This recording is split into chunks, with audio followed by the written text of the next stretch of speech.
The grandfather clock in Jake Morrison's living room had just chimed 9:30, when the first sound cut through the Montana night car engine revving too hard, followed by the screech of tires fighting gravel. Jake set down his coffee mug on the kitchen table and listened. 23 years of military service had trained his ears to distinguish between normal ranch sounds and trouble, and this was definitely trouble. He moved to the window overlooking his front drive, pushing aside the faded curtains his late wife had hung 15 years ago. The darkness beyond his porch light was absolute, the kind of black that swallowed everything beyond 30 feet. No moon tonight, just stars scattered across the big sky like buckshot. His nearest neighbor was 12 miles away, and the main road was a good 5 miles down his private drive. Nobody came out here by accident. The engine's sound grew closer, accompanied by something else metal scraping against rock. Jake grabbed his Winchester .302 from the rack beside the door and stepped onto the porch. The October air bit at his face, carrying the scent of pine and the promise of early snow. His breath formed small clouds as he scanned the darkness, rifle held low but ready. Then he saw them headlights weaving erratically up his drive, moving too fast for the rough terrain. The vehicle was struggling, engine whining in protest. Jake stepped back into the shadows of his porch, using the darkness as cover while keeping his rifle trained on the approaching lights. The headlights suddenly died in the silence that followed. Jake heard a car door slam, then another sound that made his blood run cold. A woman's voice, weak and desperate, calling out words he couldn't quite make out. He waited, every instinct screaming caution. This could be a setup, a way to draw him out into the open. He'd seen it before in Afghanistan insurgents using wounded civilians as bait. But then he heard it clearly. "Help me, please." Jake stepped into the light, rifle ready. "Ma'am, you hurt." The response was a sob, followed by the sound of stumbling footsteps on gravel. A figure emerged from the darkness beyond his fence, a woman in what looked like an evening dress, moving with the unsteady gait of someone badly injured. As she drew closer to the porch light, Jake's breath caught in his throat. She was covered in blood. The dress, once elegant and black, was torn and stained crimson. Her dark hair hung in matted strands around her face, and she clutched her left arm against her body. But it was her eyes that stopped Jake cold-wide with terror, darting constantly over her shoulder as if expecting pursuit. "They hurt me," she whispered, reaching the bottom of his porch steps. "They're coming." There her legs gave out. Jake dropped his rifle and lunged forward, catching her just as she collapsed. She was lighter than he expected, probably no more than 120 pounds, and young, maybe mid. Up close, he could see the extent of her injuries. A gash across her forehead, bruises darkening her neck, and what looked like rope burns on her wrists. "Easy now," Jake murmured, lifting her in his arms. "You're safe. I've got you." She tried to speak again, but only managed a weak moan before losing consciousness. Jake carried her inside, kicking the door shut behind him. He laid her gently on his leather couch and grabbed the first aid kit from the kitchen cabinetta, military-grade kit that had seen plenty of use over the years. As he cleaned the blood from her face, Jake's mind raced. The woman was clearly running from someone, and given the state she was in, they weren't the type to give up easily. He needed to know what he was dealing with, but first, he had to keep her alive. The head wound wasn't as bad as it looked. Kelp cuts always bled heavily. But the bruising on her neck told a different story. Someone had tried to strangle her, and recently, The rope burns on her wrists were fresh too, still raw and bleeding slightly. Jake was applying antiseptic to the cuts when her phone started buzzing. It was tucked into what remained of a small purse clutched in her right hand. The screen lit up with an incoming call from a blocked number. Jake let it ring, but it started again immediately. Then again, someone was very eager to reach her. The woman stirred as Jake bandaged her forehead. Her eyes fluttered open, unfocused at first, then snapping to alertness as she remembered where she was. She tried to sit up, panic flooding her features. "Whoa, easy there," Jake said, gently pressing her back down. "You're hurt pretty bad." "Just rest, no," she gasped, struggling against his hands. "You don't understand. They'll find me. They'll kill us both. Who will? Who's after you?" She looked at him then, really looked at him, taking in his weathered face, the grey threading through his dark hair, the calm competence in his movements. Something in his demeanor seemed to reassure her slightly. I can't." She shook her head, wincing at the movement. "You need to call the police." "No, wait."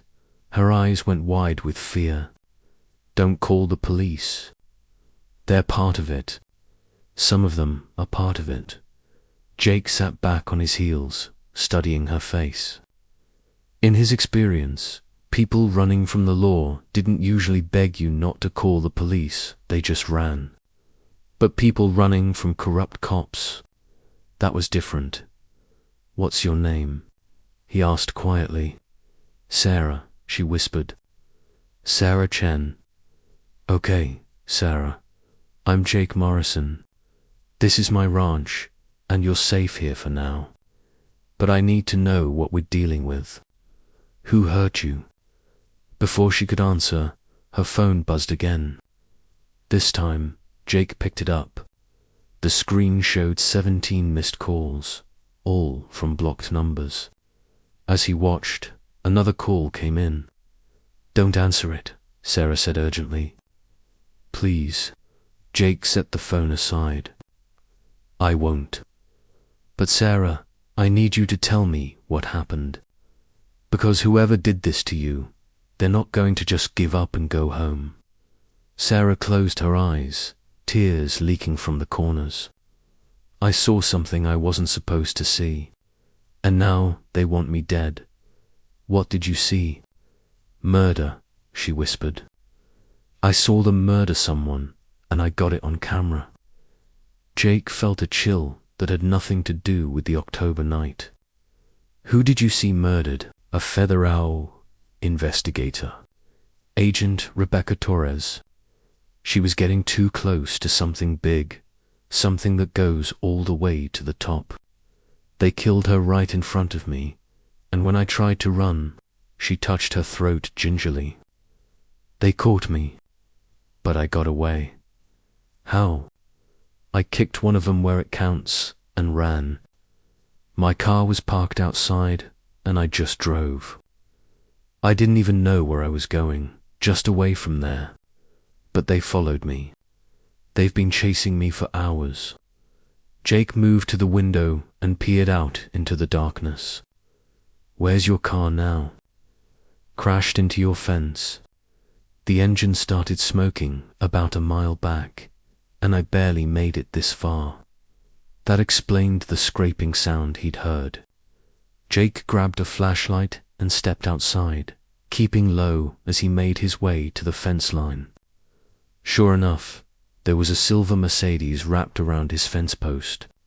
Steam still rising from under the crumpled hood, but what made his blood run cold were the tire tracks he found in the soft earth around the crash site. Multiple vehicles had been here recently, big ones, judging by the tread pattern, and they'd circled the area like predators stalking prey. They'd already found her car, which meant they knew exactly where she was. Jake returned to the house with grim purpose. the flashlight beam cutting through the darkness as he scanned the perimeter one final time. The tire tracks told a story he didn't like. At least 3 vehicles, heavy SUVs or trucks, had circled Sarah's crashed Mercedes like vultures. They'd been methodical about it, professional. These weren't street thugs or opportunistic criminals. This was organized.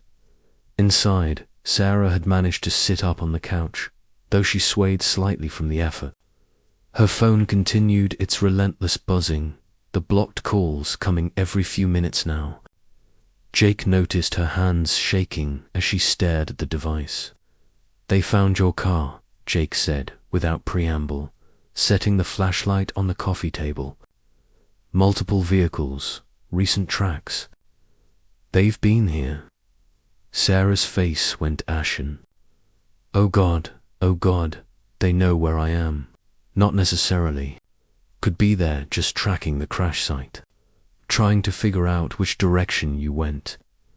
Jake moved to his gun cabinet and pulled out a Glock 19, checking the magazine before tucking it into his waistband. "But we need to assume they'll be back." "You don't understand," Sarah said, her voice rising with panic.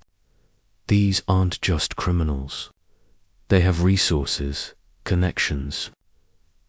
She stopped abruptly, her eyes going wide with a new kind of terror. "Emma? Who's Emma?" "My sister. She's only 16. Oh God, what if they went after her?" Sarah fumbled for her phone with trembling fingers. "I have to call her. I have to wait." Jake caught her wrist gently but firmly. "Think about this. If they have her phone tapped, calling her could put her in more danger." Sarah stared at him, the implications sinking in. But if they don't have her yet, if she's still safe, where would she be right now? "Home, our apartment in Billings. She's supposed to be studying for her SATs." Sarah's voice cracked. "She doesn't know anything about this. She's just a kid." Jake studied Sarah's face, seeing the genuine terror there. In his experience, people could fake a lot of things, but the kind of raw fear he saw in her eyes was nearly impossible to manufacture. Either she was the best actress he'd ever met, or she was telling the truth about being in serious danger. "Tell me exactly what you saw," he said, settling into the chair across from her. "Everything, from the beginning." Sarah took a shuddering breath. "I worked as a photographer for the Billings Gazette. Freelance stuff, mostly society events and political functions. Last night, I was covering a charity gala at the Blackwater Casino. High-end donors, politicians, business leaders. The kind of event where everyone wants their picture in the paper." She paused, touching the bandage on her forehead. "I was in the back hallway, looking for a bathroom, when I heard voices coming from one of the private rooms. Angry voices. I probably should have just walked away, but..." She shrugged helplessly. "Journalist instincts, I guess." "What did you hear?" "A woman arguing with several men. She was saying something about evidence, about how they couldn't cover it up anymore. She mentioned names Senator Bradley, Judge Morrison, Police Chief Hendricks. Said she had enough to bring them all down." Jake's blood chilled at the mention of Judge Morrison.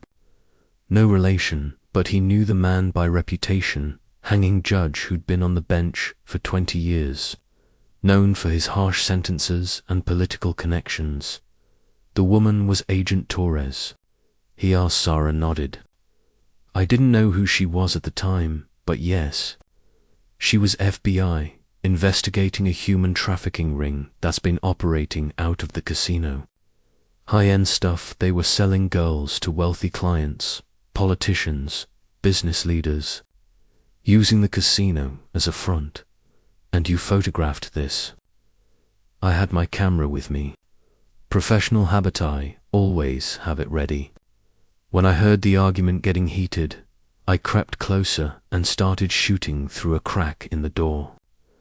I got maybe a dozen shots before she swallowed hard, before they killed her.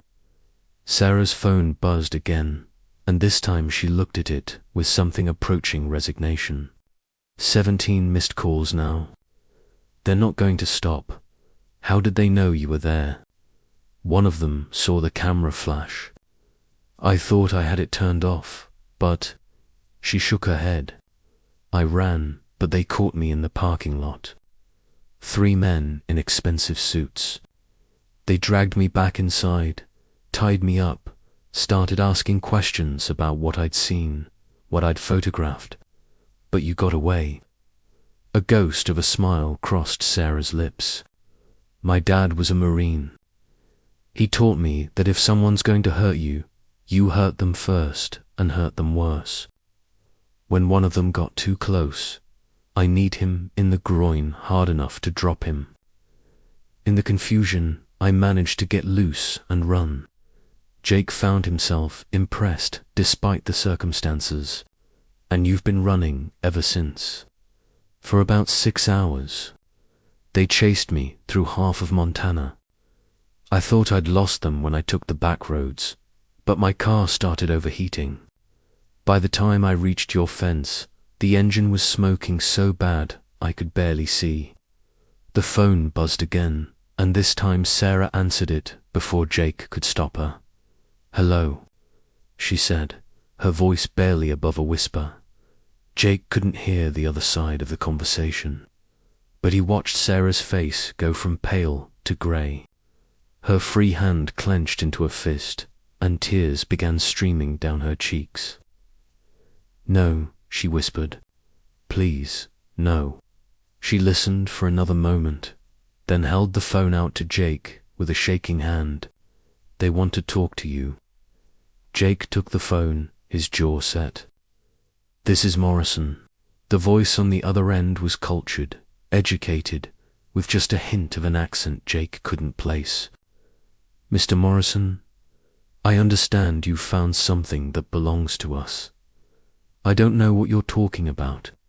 A soft chuckle. "Please, Mr. Morrison. We know she's there. We know about your military service, your decorations, your particular skill set. We also know you live alone on that ranch, 12 miles from your nearest neighbor. It would be very easy for you to simply disappear." Jake's grip tightened on the phone. "Is that a threat?" "It's a statement of fact. But it doesn't have to come to that. We're reasonable people, Mr. Morrison. We simply want our property back." "She's not property." "Ah, but you see, that's where you're wrong." The voice turned cold. "Miss Chen has something that belongs to us, photographs that could cause considerable embarrassment to some very important people. And now, thanks to her poor choices, we have something that belongs to her." Jake looked at Sarah, who was staring at him with desperate eyes. "What do you have?"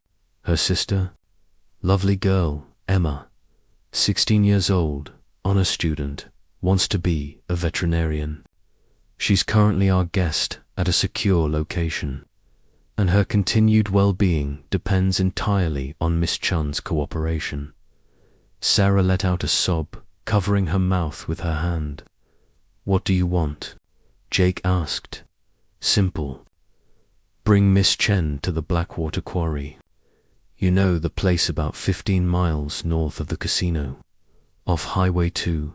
Come alone, come unarmed, and come before dawn. That gives you about 4 hours, Mr. Morrison. If you're not there by 6 a.m., we'll start sending Miss Chen pieces of her sister. Do I make myself clear?" Jake looked at Sarah, seeing the absolute terror in her eyes, then at the clock on his mantle.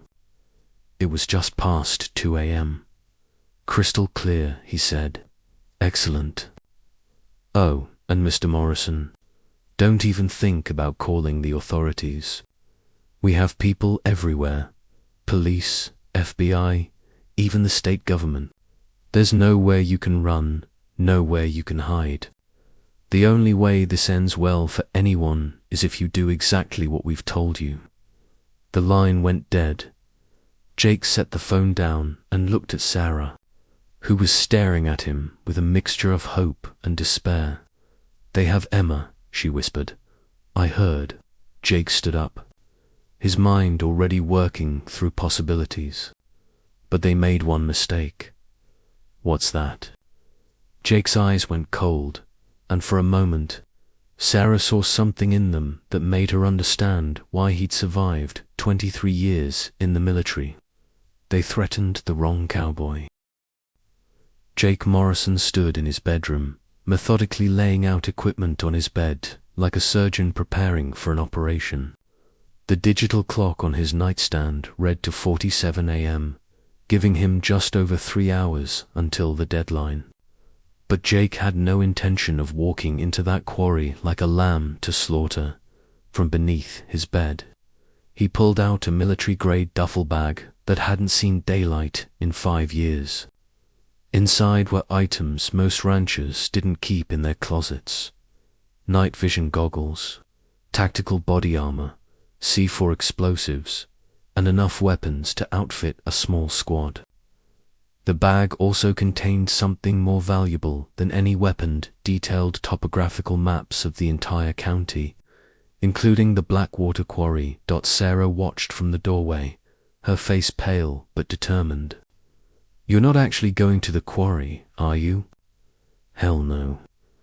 Jake pulled out a tactical vest and began checking the ceramic plates. "That's exactly what they expect. They want us scared, desperate, making mistakes." He looked up at her. "But they don't know who they're dealing with." "What do you mean?" Jake held up one of his military commendations, Bronze Star with V device. "Force Reconnaissance, Marine Corps. 3 tours in Afghanistan, 2 in Iraq. I specialized in hostage rescue and direct action raids." His voice was matter-of-fact, but Sarah caught the steel underneath. "I've been hunting men like this for over 2 decades. He spread the topographical map across his dresser, pointing to a cluster of buildings north of the quarry.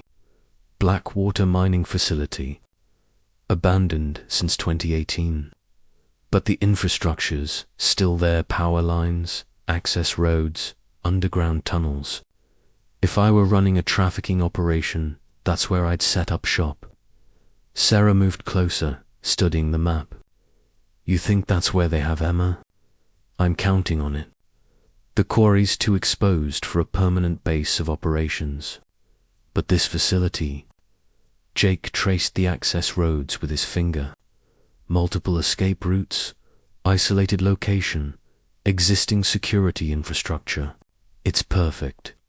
He began loading magazines for his M4 carbine, each movement precise and practiced. "Here's what's going to happen. I'm going to hit that facility while they're expecting us at the quarry.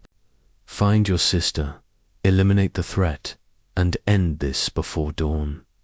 Eliminate the threat." Sarah's voice was barely a whisper. Jake looked at her directly, and she saw something in his eyes that made her step back. "Sarah, these people murdered a federal agent. They're trafficking children. They threatened to cut up your 16-year-old sister and mail her to us in pieces." His voice was calm, almost conversational. "I'm not going there to arrest them." The weight of his words settled between them. Sarah had seen enough violence for one night, but she also understood that sometimes violence was the only language predators understood. "What can I do to help?" Jake was surprised by the question. Most civilians would be begging him to call the authorities or find another way. But Sarah Chen had already proven she was tougher than she looked. "You're going to be my eyes and ears," he said, pulling out a military-grade radio. "I'll give you the frequency. You stay here, monitor police scanners, and warn me if anyone's coming.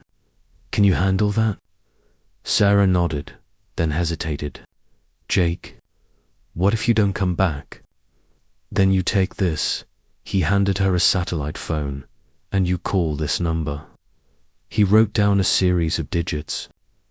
That's my old commanding officer. Tell him Jake Morrison is Kia, and that you need immediate extraction. He'll get you somewhere safe. At 3:15 a.m., Jake loaded his gear into his pickup truck and drove into the Montana darkness. He'd painted his face with camouflage paint and wore full tactical gear black fatigues, body armor, and enough firepower to take on a small army. The night vision goggles turned the world into a tinted landscape of shadows and heat signatures. The Blackwater mining facility sat in a valley surrounded by pine forests, accessible only by a single dirt road that wound through the mountains. Jake parked his truck 2 miles away and approached on foot, moving through the trees like a ghost. His military training kicked in, automatically check wind direction, identify cover and concealment, mark potential escape routes. Through his binoculars, he could see the facility was far from abandoned. Lights blazed in several buildings, and he counted at least 6 vehicles parked in the compound, 3 black SUVs and 2 panel vans. Armed guards patrolled the perimeter, their movements professional but predictable. Jake settled into a sniper's position on a ridge, overlooking the compound, and began his reconnaissance. The main building appeared to be some kind of processing center, with heavy security around the entrance. But it was the smaller building to the east that caught his attention. Barred windows, a single guard posted outside, and what looked like ventilation systems running to underground chambers. That's where they'd keep the girls. Jake keyed his radio. "Sarah, you copy?" "I'm here," came her voice, tight with tension. "I've got eyes on the facility. Looks like they're using it as a full-scale trafficking operation.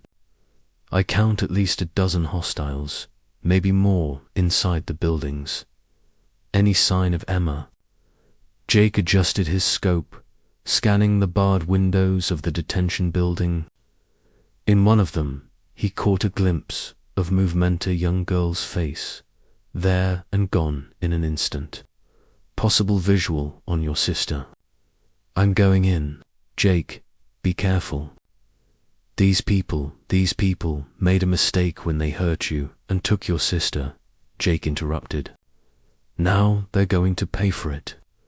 Jake began his approach at 3:45 a.m., moving through the shadows like death itself.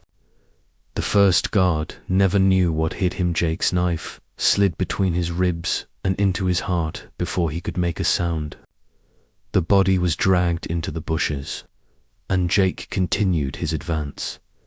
The facility's security was good, but it was designed to keep people in, not to stop a professional soldier from getting in. Jake had infiltrated Taliban compounds with better defenses than this. He cut through the perimeter fence and made his way to the detention building, eliminating 2 more guards with silent efficiency. Inside the building, Jake found his worst fears confirmed. The underground chambers had been converted into holding cells, each containing 2 or 3 young women in various states of distress. Some were clearly drugged, others simply broken by whatever they'd endured. The sight filled Jake with a cold rage that burned. Hotter than any emotion he'd felt since his wife's death, he found Emma in the 3rd cellar, pretty blonde girl who looked exactly like a younger version of Sarah. She was conscious but groggy, probably sedated. When she saw Jake, she tried to scream, but he quickly held up his hands. "Emma, I'm here to help. Your sister Sarah sent me." At the mention of Sarah's name, Emma's eyes focused. "Sarah, is she okay?" "They said they killed her. She's alive and safe.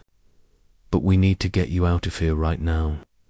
Jake picked the lock on Emma's cell and helped her to her feet. She was weak but mobile. As they moved toward the exit, Jake's radio crackled. "Jake, you need to get out of there now." Sarah's voice was urgent. "I'm monitoring police frequencies. They just got a call about suspicious activity at the quarry. When they don't find you there, they're going to know something's wrong." "Copy that. I've got Emma, but there are at least 20 other girls here. I can't leave them. Jake, you can't save them all." "Not tonight." But Jake was already moving, his mind calculating angles and distances. "Watch me." He set Emma down in a safe corner and pulled out his C4 charges. "Emma, I need you to stay right here and cover your ears. This is going to get loud." The first explosion took out the facility's main power grid, plunging the compound into darkness. Emergency lighting kicked in, but it was too little, too late. Jake moved through the chaos like an avenging angel, his night vision giving him a decisive advantage. The traffickers stumbled around in the dark, shouting orders and firing blindly. Jake picked them off, one by one, each shot precise and lethal. These weren't soldiers, they were predators who preyed on the weak and defenseless. Against a real warrior, they didn't stand a chance. By 4:30 a.m., the shooting had stopped. Jake had eliminated every hostile in the facility and was leading a group of freed captives toward the exit when his radio crackled again. "Jake, you've got company coming." 3 vehicles, moving fast up the access road. Jake looked at the group of traumatized young women around him, then at Emma, who was staring at him with a mixture of awe and terror. "Sarah, call that number I gave you. Tell them we need immediate medical and law enforcement support at the Blackwater mining facility. Tell them it's a federal case, human trafficking." "What about you?" Jake checked his ammunition and looked toward the access road, where headlights were beginning to appear through the trees. "I'm not done yet." The headlights cut through the pre-dawn darkness like angry eyes. 3 black Escalades racing up the winding access road toward the mining facility. Jake Morrison crouched behind the concrete barrier of the main building, watching their approach through his night vision scope. 23 freed captives huddled in the facility's cafeteria behind him, including Emma, who clutched a blanket around her shoulders and refused to leave his side. "How many?" Emma whispered, her voice still shaky from whatever drugs they'd given her. "Doesn't matter," Jake replied, his tone flat and professional. He'd counted at least 12 heat signatures through the vehicle windows, more than he'd faced in the initial assault. But he'd been outnumbered before. "Emma, I need you to take the other girls and get to the back exit. Follow the tree line north until you reach the main road, then flag down the first vehicle you see. I'm not leaving you." Jake looked hurriedly, looked at her. She had Sarah's eyes, the same determined set to her jaw. Even after everything she'd been through, she wasn't backing down. It reminded him of his wife, who'd faced her cancer with the same quiet courage. "Your sister would never forgive me if something happened to you," he said gently. "Go, that's an order." Emma hesitated, then nodded. "Don't you dare die on us, Jake Morrison." As the girls disappeared into the darkness, Jake turned his attention back to the approaching vehicles. His radio crackled with Sarah's voice. "Jake, FBI is en route, but they're still 20 minutes out. Can you hold that long?" "I don't plan on holding anything," Jake replied, checking his remaining ammunition. 2 magazines for the M4, 1 for his sidearm, and 3 grenades, plus the C4 charges he'd planted around the facility's main support structures.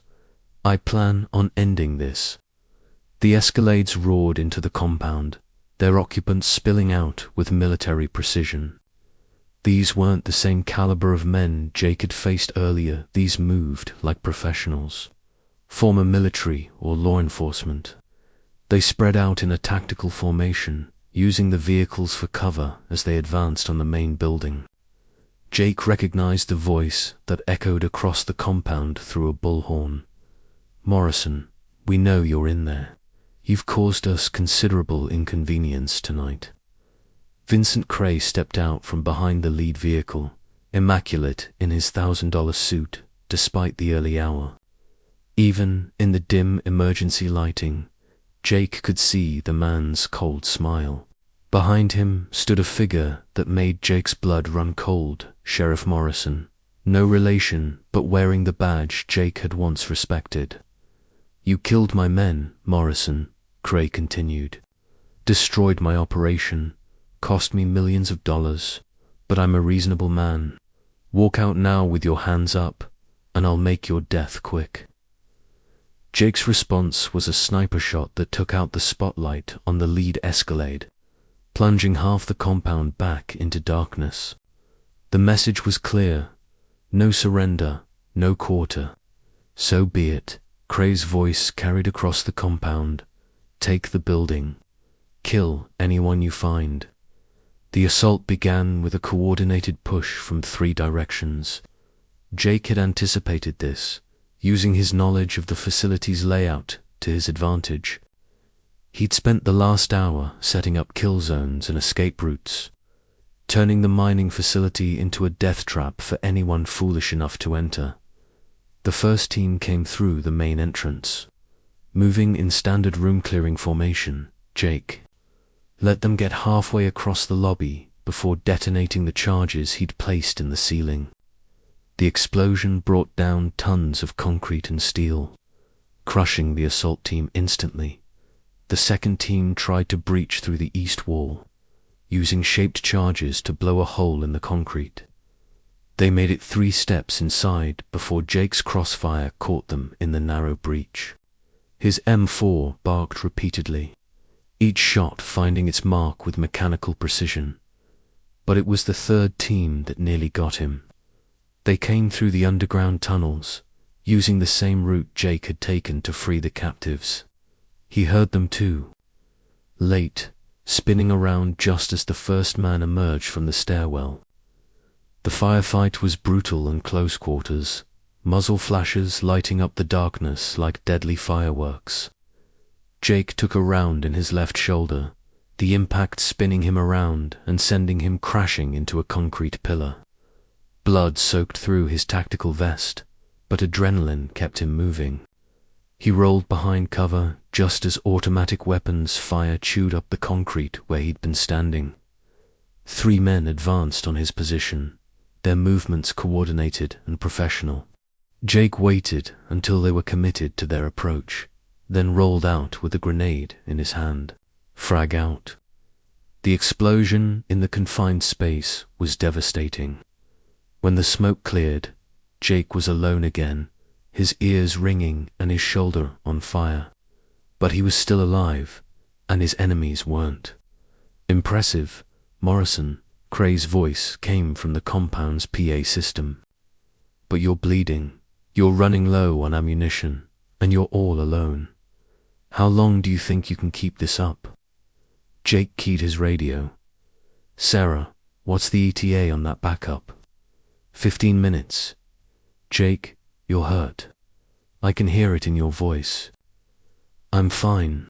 Jake pressed his hand against his shoulder wound, feeling the warm blood seeping between his fingers. Just a scratch. But Cray was right about one thing: Jake was running low on ammunition. He had maybe 30 rounds left, plus his sidearm, against a dozen remaining hostiles. Those weren't good odds. That's when he remembered the mining facility's most dangerous feature, the old explosive storage bunker, still containing several tons of industrial-grade blasting charges from the facility's operational days. Jake had avoided it during his initial assault, not wanting to risk bringing down the entire mountain. But now, with the captives safely away and his own situation becoming desperate, It presented an opportunity. Jake made his way through the facilities, maintenance tunnels, using his knowledge of the layout to avoid Cray's remaining men. The storage bunker was exactly where the blueprints said it would be, a reinforced concrete chamber filled with enough explosives to level a city block. He was rigging the charges when he heard footsteps in the tunnel behind him. Jake spun around to find Sheriff Morrison pointing a .45 at his chest. The corrupt lawman's face twisted with rage. "You should have minded your own business, Morrison," the sheriff snarled. "This operation was bringing in $50 million a year. Do you have any idea how many people you've hurt tonight?" "Just the ones who deserved it," Jake replied calmly, his hand inching toward the detonator. "Those girls were merchandise, property, and you." Jake's knife took the sheriff in the throat before he could finish the sentence. The corrupt lawman dropped his weapon and clutched at his neck, blood spurting between his fingers as he collapsed. "They were children," Jake said quietly, retrieving the detonator. The final confrontation came as Jake emerged from the bunker. Cray was waiting for him in the compound's central courtyard, flanked by his last 4 men. But something was different. They weren't pointing their weapons at Jake.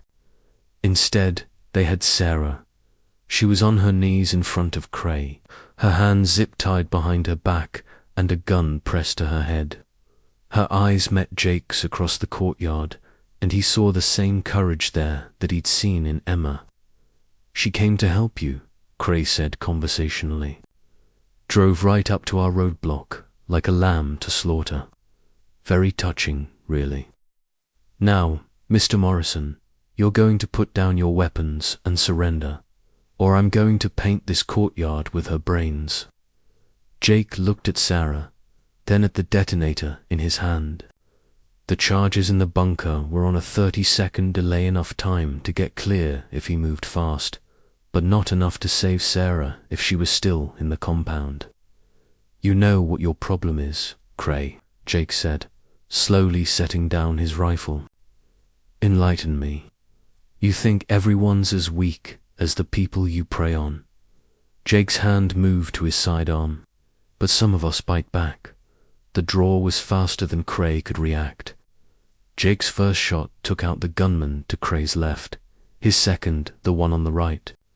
Sarah threw herself sideways as Jake's third shot caught Cray in the chest, spinning him around. But Cray wasn't done. Even wounded, he managed to raise his weapon towards Sarah. Jake's final shot took him in the head, dropping him permanently. Jake hit the detonator as he ran toward Sarah, scooping her up and carrying her toward the tree line. Behind them, the mining facility erupted in a fireball that lit up the Montana sky like a second sunrise.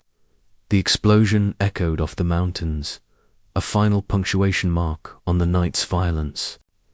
They were still running when the FBI helicopters appeared on the horizon, their searchlights cutting through the dawn. Jake set Sarah down behind a fallen log and cut her restraints with his knife. "Is it over?" she asked, looking back at the burning facility. Jake looked at the flames consuming the last remnants of the trafficking operation, then at the approaching helicopters. "It's over." As the sun rose over the Montana mountains, Jake Morrison sat on his porch with Sarah and Emma Chen, watching the FBI agents process the crime scene. The official reports would call it a successful federal operation that dismantled a major trafficking ring. They wouldn't mention a cowboy's war, or the fact that sometimes justice came from the barrel of a gun. Sarah looked at Jake, noting the fresh bandage on his shoulder and the 1,000-yard stare that hadn't left his eyes. "What happens now?"